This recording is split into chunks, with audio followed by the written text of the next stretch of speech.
Right, hi there YouTube, and thanks very much for joining me again. Right, today it's a little bit cold and miserable outside. It's a little bit wet, as you might be able to see. So we're indoors and we've got an unboxing to do. And it's this guy here. Now, what this is this, I think, is an electronics kit from Elegoo, and it's with the Mega 2560 for Arduino. Now, I have something actually very similar here, which is the starter kit. Now, I'm not sure if it's exactly the same or not, because I ordered this some time ago.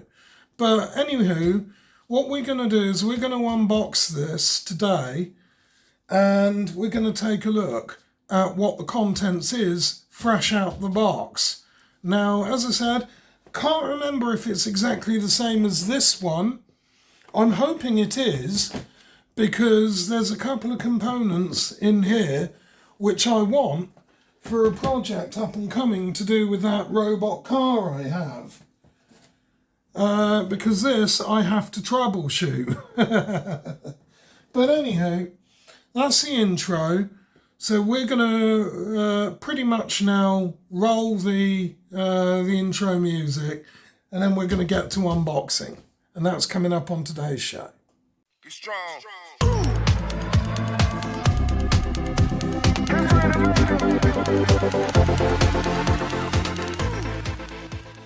Okay, so here's the Elegoo kit that we're going to unbox. I'm just going to scoot this one out the way a little bit so we can see what we've got here. Let me just move the mouse. And I'm going to try not to kick the tripod over, which will be a big help. If I don't kick it over, that is. Right. So, okay, it says on here, if the seal on the bubble bag, well, they're missing a B on there. If the seal on the bubble bag is damaged or peeled off, please reject and do not sign the package. And obviously you've got www.elegoo.com. Well, this came from Amazon. I can't remember how much I paid for it. And yeah, so I'm not affiliated with the Amazon seller, so yeah, it's just one of those. And of course it says here it's made in China. So if we flip this thing over, if the seal on the bubble bag is damaged or peeled off, please reject and do not sign. Well, the seal is now going to be damaged because we are opening it. So let's just force our way into the package here a little bit.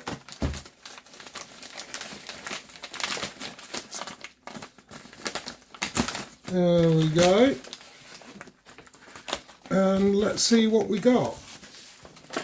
Now, as I said, I'm hoping it's the same, and it looks to be the same as what I already have. So what we can do is open this guy up, and we're going to take a look and see what we get inside. Okay, so straight away at the very top here, you can see that there's a compact disc. So some sort of CD-ROM, which looks like it contains PDF code libraries, so all for the Arduino. And now we can actually have a little look at what some of this stuff is, and it is indeed, by the looks of this, exactly the same as the other kit that I have, which is what I wanted. So, okay, what we have, we're going to start from top left, and we're going to sort of work our way down a little bit. So, okay, this guy here looks like that is some sort of water sensor. So you dip this, I'm assuming, into some water, and it would be able to tell how full something is, or maybe something of that nature. Then in here we have a remote control. Okay, cool. And then also in here we have an LCD panel. So that looks like that can plug onto our Arduino and display stuff. So we'll just put all that back in there. That's pretty cool. To the right of this, we have a USB cable. So that's like, yeah, it's just a USB cable. And that plugs into the Arduino. And it's the Mega 2560. So we have that. Then also in here we've got a bunch of cabling. Now this stuff is what they call DuPont cable. So that's kind of pretty handy. And there's more of it there as well. So there's male to female. And that's male to male. So this is like breadboard connection cable. Then in here we have a 9-volt connector, so we can attach a 9-volt battery, and I'm assuming this will go for the power connector on the Arduino, so that's pretty cool. And then in here we have what looks like a stepper motor. So yeah, sort of 5-volt DC stepper motor with, you know, a connector on the end of it. So that's all good. So now I have 2 of those, which is perfect. So yeah, if I want to build something with that now, I can. So we're just going to put this back in like so. And then we're going to move over to this compartment, which looks like we have several types of breadboard in there. If you'll be able to see that because of the reflective wrapping. But we've got breadboard, and then in this compartment we have what looks like some passive components in here. And we've got some sort of microchips of some description.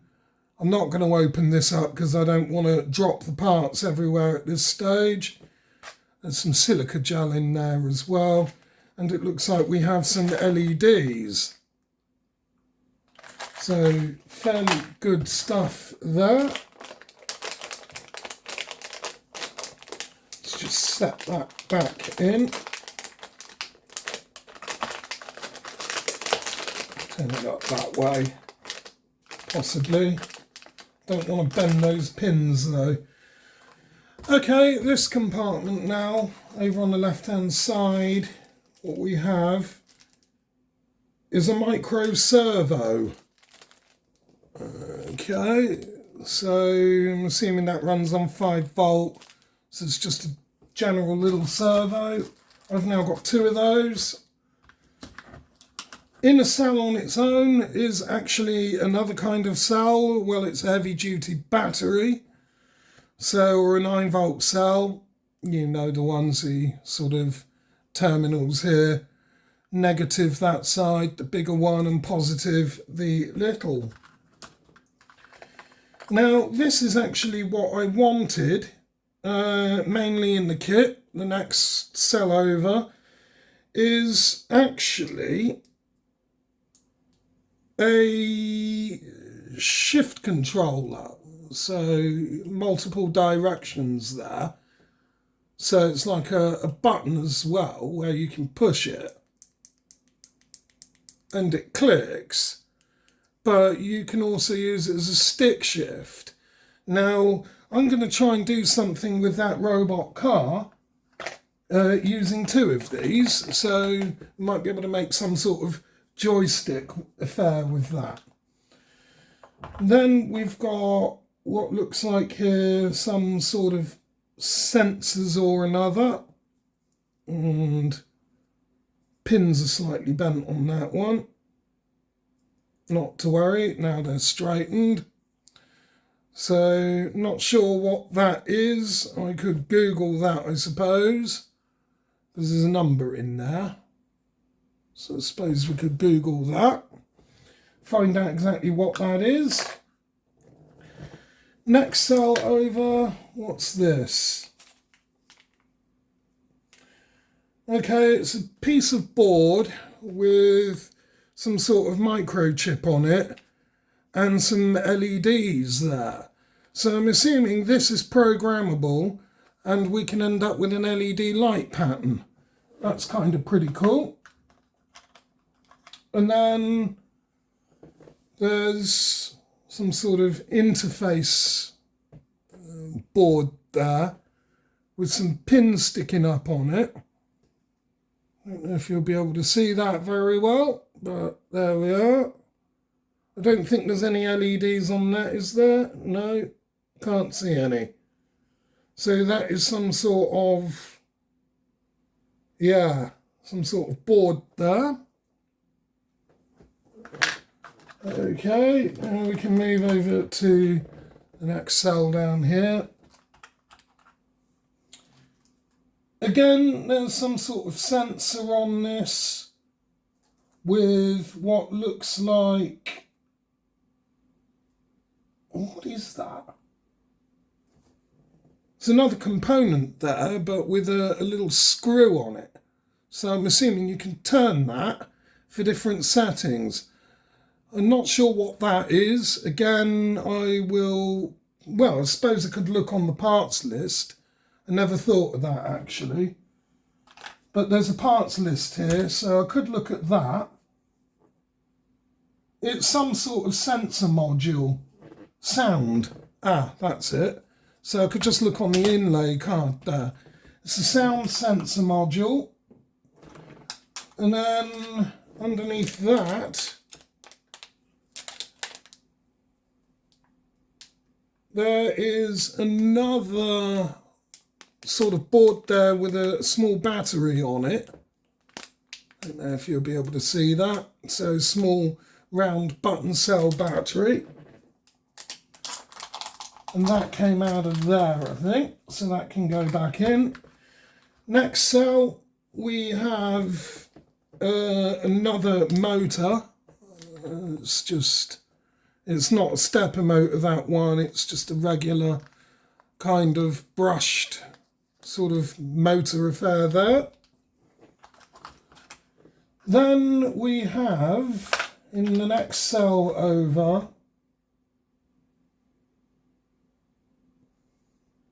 one of these. I think that might be a capacitor of some kind, or relay possibly. Not sure. I could Google that. There is one sort of LED number indicator, so from 0 to 9. And then there is another one here which would be from 4 zeros to 9999. So there's another one there. Okay, that can go back in. So we've got a couple of those. Next cell sees us with, what is that? Let's look on my inlay card again and try and find out what that is.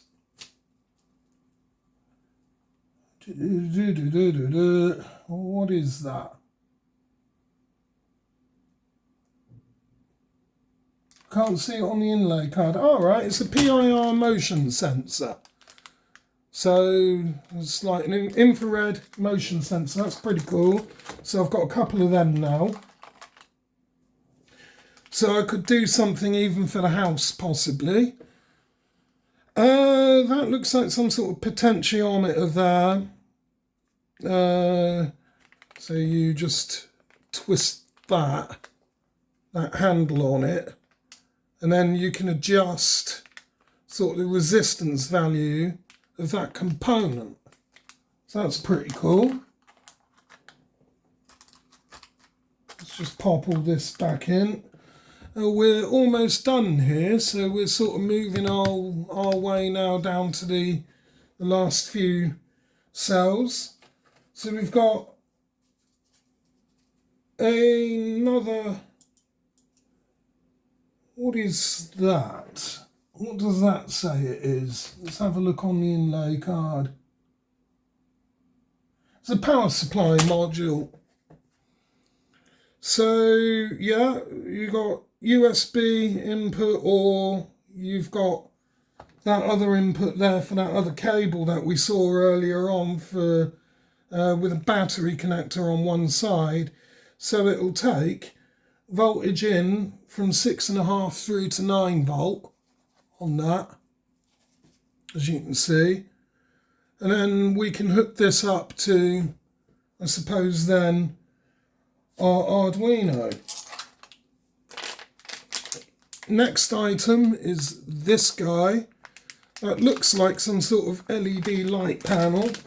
Again, what is that? It's some sort of module. A Max 7219 module is what that appears to be. Well, I've now got 2 of those, so that's kind of all right. So we're nearly getting done here. The next cell over is a power brick, and this is what actually powers the Arduino in the first instance. So you stick this end into the UK mains socket, and then you sort of get your required voltage out. And in this case, it's 9 volt output. So that goes into a power socket, like what you would see over there, and then you'll get 9 volts out, which is all right. So I've now got a couple of those. Then pretty much what we have here is the Arduino itself. Looks like that. I'm not going to take this one out of its wrapping, but I think I actually have one here to show you. There it is. So that's what it actually looks like, and that's the Mega 2560. So I've got 2 of those now, which is pretty good. So I'm not going to say no to that. More is better. We've got a fan, well, fan head. So you want these sort of what feels like plastic blades, but they're not capable of hurting you. That spins around, so you've got like a mini fan. RFID, so you've got an RFID module here, a card and a key fob. That's particularly useful. What's this guy? I don't know what that is. What is that? A temperature and humidity module is what that is. If you can see that. So we have one of those. Oh. I'll actually put that in with other bits. I'm just going to sort of reorganize this a little bit. Next item is some resistors. They're always handy to have. Different values there. And then we've got a press number pad with a ribbon connector on it. So we could use this for, I don't know, whatever we wanted. Make some sort of terminal with it. And then the last item that we see is the solderless breadboard. So that's what we have there. It's time to put all this back away. Turn that over. I don't want those pins getting bent. I can just put all this away. And as I said, I can't remember how much I paid for this. I think it might have been about £50 or something. But anyway, and anywho, that is pretty much that. So I have now 2 of these. And that's all kind of good. So we can do some projects with that. That is all good. Right, awesome. So we can move to close out. Cool. Right, so there we are. That was just a quick look inside the starter kit there from Elegoo. And as you see, there's tons of components in here, what we can actually now use for building various projects with. So I'm in the process of actually learning with this stuff myself, and there's tons and tons and tons of things that we can do and make with this. It's pretty much endless opportunities there, especially, as we said, for nasty looking days out there like that, because it's not very pleasant outside. It's miserable, cold, wet, and getting dark. So what we can do is build some stuff. How cool is that? Right, so that's pretty much the end of the video now then. So please like, comment, share and subscribe as always, and get that bell on. And I look forward to seeing you in the next one. But for now, take care and I'll see you soon. Bye.